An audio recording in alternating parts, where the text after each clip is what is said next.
before she landed, nag-dig na si Ollie. So it's another action on leg. Look at the blocker, still landing.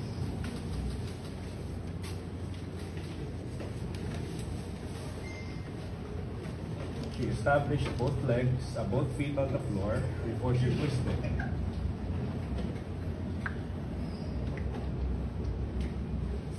Then she hits the net there at that point.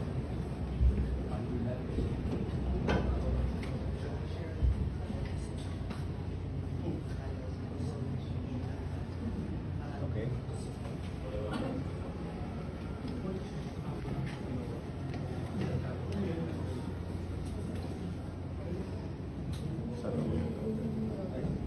Nag-screenshot ako. Nawala. So anyway, in the casebook of FIVB 3.17, okay. Let me read it aloud. Okay. After blocker landed securely, he turned and hit the mesh of the net between the antenna with his or her shoulder. Should this have been called a fault?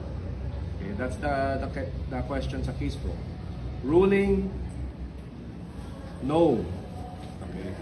Because the action of playing the ball was completed before he turned, or he or she turned. The contact with the net is not a fault. So yun yung naging case kanina. You can see that sa Rule 11.3.1 and 11.4.4.